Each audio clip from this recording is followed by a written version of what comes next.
Here's another video that was requested by a bunch of our users, the Remarkable Paper Pro versus the Kindle Scribe 2. Why though? And you know what? That they're both new is really the only reason, because they're both note takers, they're both new. Sure, they're by big brands, sure, but they don't have any similarities, which almost might even be the reason, because we have a black and white unit on the left and we have a Gallery 3 unit on the right. This is currently the only Gallery 3 unit in existence that you can actually purchase. The Goody Reader X Bigme Galley is out of commission. The Pocketbook Viva never came out. So there's a lot that was going on in the gallery space. Just to preface this, the Kindle is fairly expensive for what it is. It's $365 to $417 USD on this guy. On the Paper Pro, this thing is unattainable by a lot of people. This is $579, upwards of $830 for the keyboard case and the marker plus, because this is a very expensive unit. They put a lot of time and money and energy into this unit, and it reflects in the price tag. This is a very unattainable unit, but it is in color and it's using the latest color. Let's dive in. You guys also might be asking why we haven't done a whole bunch of Remarkable coverage. Well, that's because, not to be too rude, but the Remarkable was just not remarkable. The Remarkable 2 was game-changing, a game changer in the industry. This just feels like it's not ready for prime time, and we still feel that to this day, X amount of months after its release. There's a lot of faults and cons with it, so as is with the Kindle, but the Remarkable just kind of let us down in a little way. So we'll explain, starting with the pens. This is a Wacom pen, bing bang boom. You can use it on the Kindle Scribe, on the Onyx, on the High Read, on the MeBook, on bigme, on the Remarkable 2 even, you can use this. Remarkable has this pen. They have this pen and the basic pen, and that's it. You have to charge it via snapping it to the side. It has a decent eraser and a very expensive conical tips. They are not dime a dozen tips. And you can only use this pen on the Remarkable Paper Pro. And you can't use any other pen on the Remarkable. It's not interchangeable because they use different protocols when it comes to the way it talks to the unit.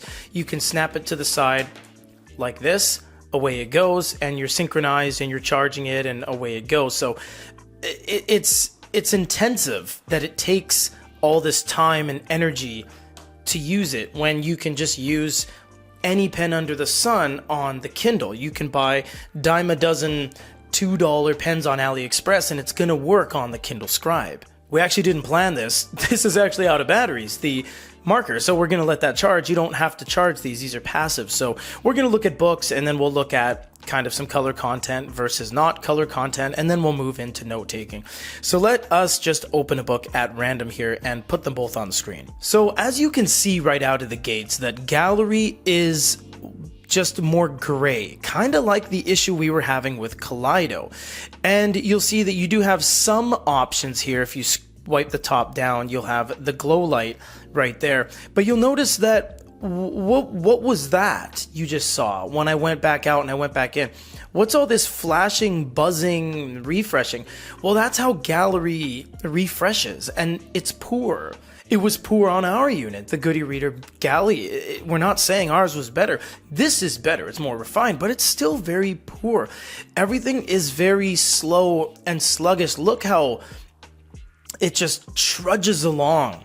And sometimes it doesn't even function when you swipe. There's a long way they need to go to get this refined to a point where it actually works. The Kindle is just boom, boom, boom. Everything works on this. And it was funny because we had a bunch of comments that people said, LOL, you saying everything works on a Kindle is hilarious.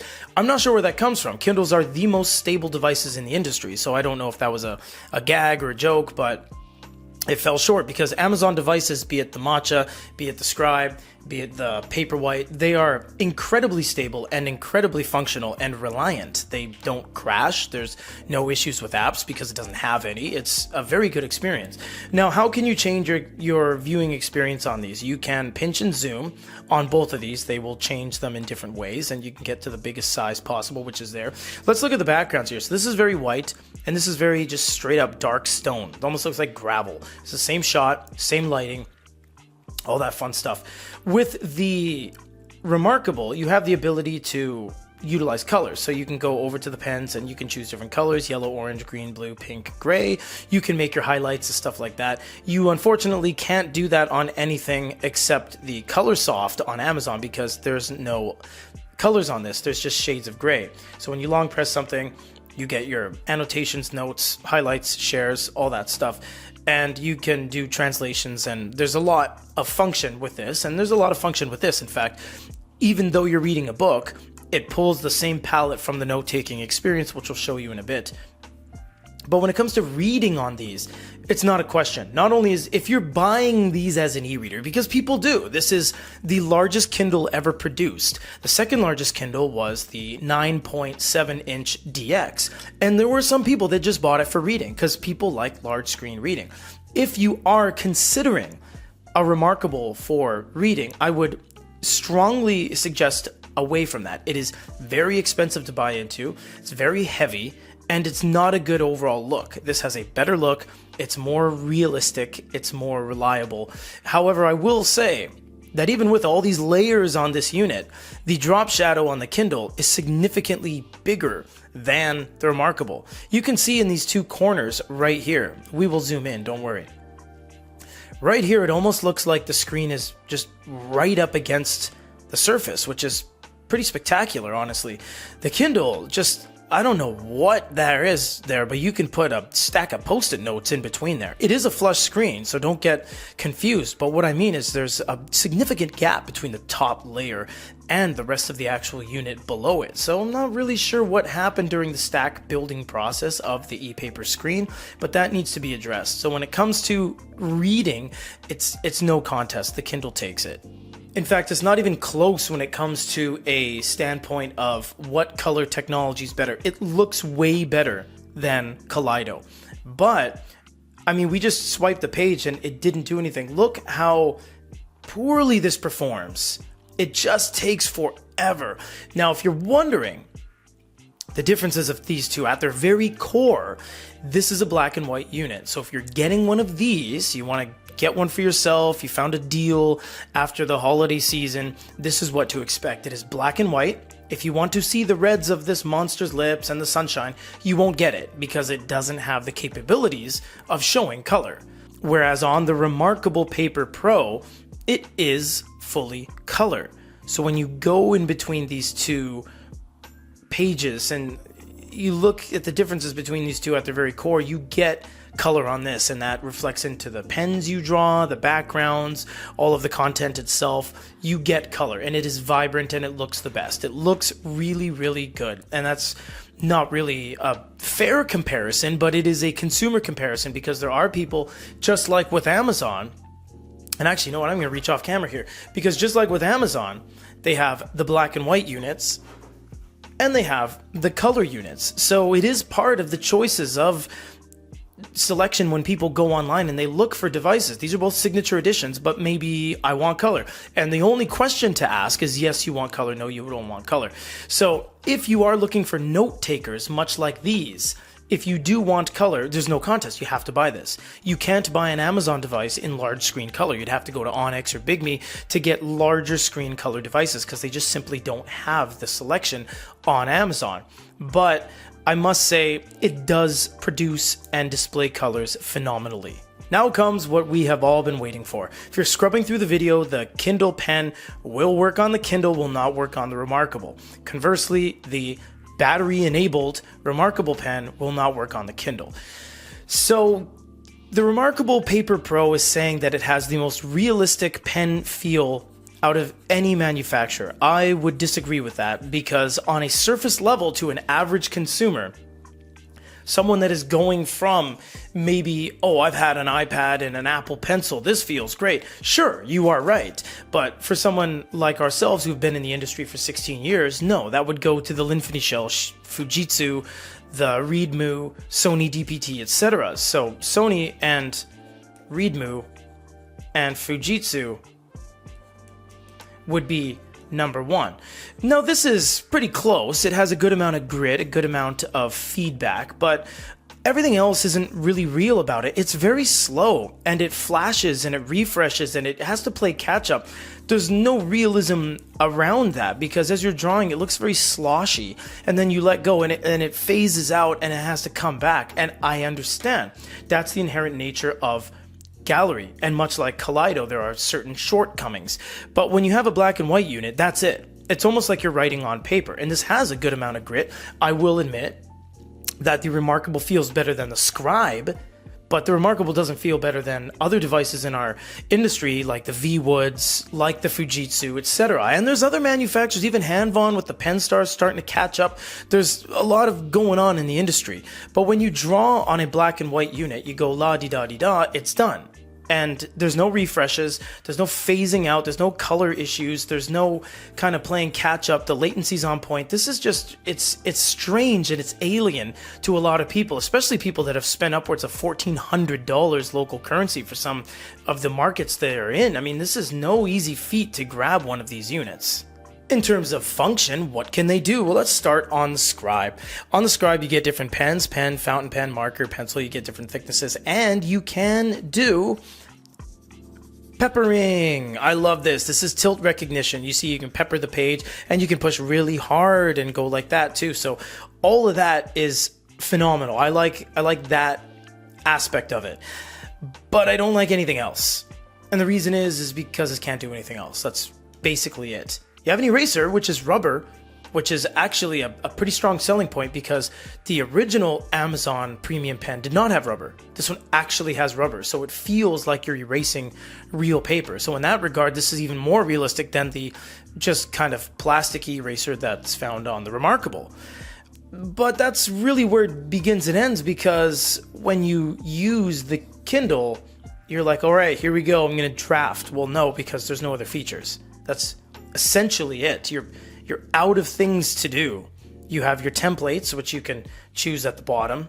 You have your name, your cover, a couple pens, an eraser, and disable touch, and it's the whole thing. There's no shapes. There's no text input. There's no attachments. Can't draw a paperclip. There's no voice recording. It's devoid of features. Entirely. I mean, there's nothing more to say. It really is just completely lacking with any sort of level of functionality. You can't use it for anything. The Remarkable has kind of pioneered a lot of things when it comes to note-taking. You get a ton of pens, you get different line thicknesses, you get different colors, and yes, you can go to the pencil, you can choose black, you can choose that, and look at that. That's great. Remarkable was one of the first to introduce tilt. They're one of the first to do layers. They really did change a lot in the industry when it comes to note-taking. It's just this new gallery rendition. It's so bad when it comes to the touches and the refresh and the fading and how gross it looks when you write, until it does this 2.5 second refresh before it gets to the end goal. It's very silly that happens, and that's not my opinion. No one wants to draw like this, not know what they're drawing, and wait X amount of seconds till you're like, are you done? And then it finishes up. That's a valid concern for a lot of people. You have highlighter, which is pretty nice, but you can see there's a little bit of a snake game of chase happening because it can't keep up with itself. You do have text input on this. You have wide column, you have the keyboard. You can even use the keyboard case attachment that they have as well. You have the eraser, although you could use the back of the eraser as well, and it works pretty well, except it leaves a ton of ghosting behind, as you can see right here. There's a lot of what I just finished erasing still there, and I can't clean it up until I force a refresh elsewhere. You have the isolation tool as well. You have these, which gives you a little bit of a grid of everything you've already done. We can press back. If you go back here, actually, I would like to show you send. Send is really nice because you have the ability to send to any email. You just simply click an email. You can write any email you want. You can send as PDF, PNG, SVG, text, grayscale. You can rename it. You can even utilize this unit to get documents sent to you. There'd be an X on the bottom of the page and they say, hey, sign here. So you do your little signature and send it back off. That actually cuts out the middleman of you having to print it, sign it, etc. So there's a lot of value with that. You have important, follow-up, and you have layers. You can choose all these layers, and what's nice about layers is if I choose layer 1 and I draw here, then I go back to layers and I go layer 4, I'm not going to be affecting what's on layer 1 if I choose to erase anything. Now all of this kind of happens so sluggishly because it's on this, but if you wanted a more black and white experience, you can buy the Remarkable 2. They still sell that unit. You also have present with screen share, send by email, which we already did, and convert text. You can actually do text conversion on the Remarkable as well. So you write out a sentence, go over here, click convert to text, and it will convert it exactly the way you wrote it, which honestly is really fast, really nice, and really handy. And all of that was flawlessly executed, so kudos to them for figuring at least that portion of it out, because that all works so well. You also have notebook settings set to landscape search and add page. Now we're just going to write out a quick sentence here and just let you know our findings.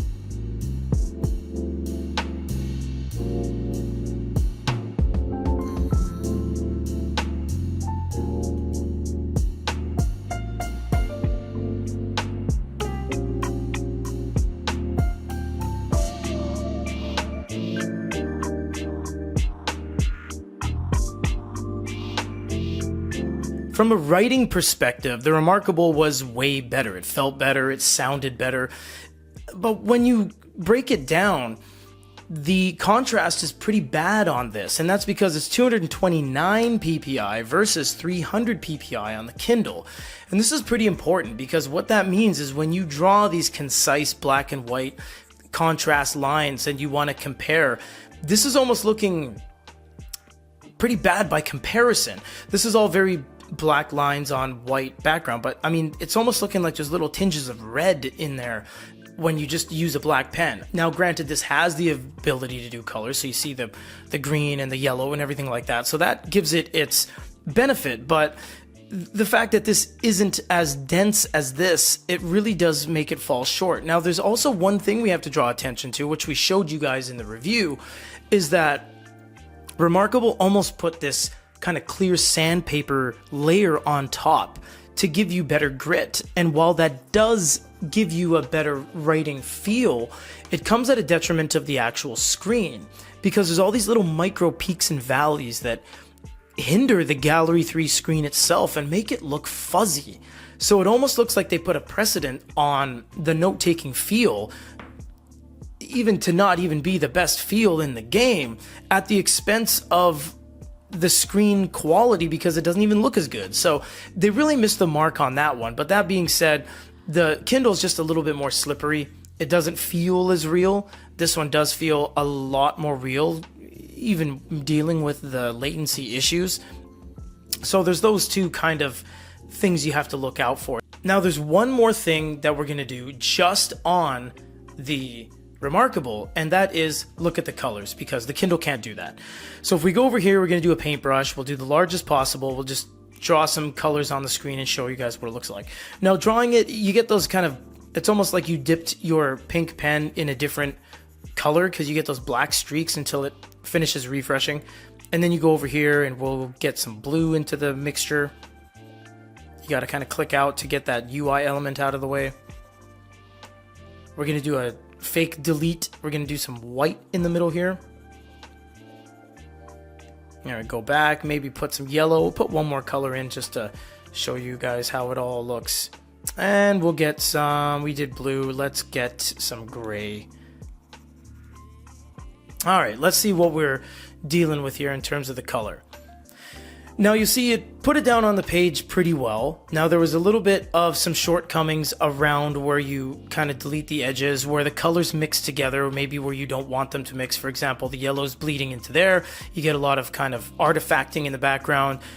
There's some stuff going on with the blue, so it's not kind of concise, as clear as Kaleido, those kind of clean lines between the two colors, but they are more vibrant than Kaleido colors. So you got to give it to Remarkable. They're the only guys doing this in the game. They're the only ones harnessing Gallery, even though there's some shortcomings with the UI and everything like that. But honestly, these are the two choices, because if you guys are looking for large screen note-taking, and maybe you don't know who V Woods is, and you don't trust bigme and Onyx, and you don't know that readmoo requires a Taiwanese phone number. You want to stick with the brands that you know, and this is Amazon, and this is Remarkable. And you maybe say, I had a Remarkable one, and I like how big it was, and maybe you move over to this. There are shortcomings with both. Neither of these are perfect. This is fairly expensive. It has no note-taking functionality whatsoever. It doesn't even have speakers. You can't do any multimedia. There's no speed mode, and the drop shadow goes down to next week. There's a lot of issues with this. Same with the Remarkable. It is grossly overpriced. You have to charge the pen. If you lose the pen, it costs you an arm and a leg to get a new one, and it's just very slow and sluggish and suffers from tremendous amount of refresh issues and latency issues and speed issues and touch issues. This almost feels like this wasn't ready to go, and this almost feels like you didn't need it, because this does everything the Kindle Scribe 1 does. There's not really a benefit to buying this unit. So this is the reality of the situation, that if you wanted large screen note-taking from two of the biggest, kind of more notable brands in North America, these are the guys to choose. Let us know what you think.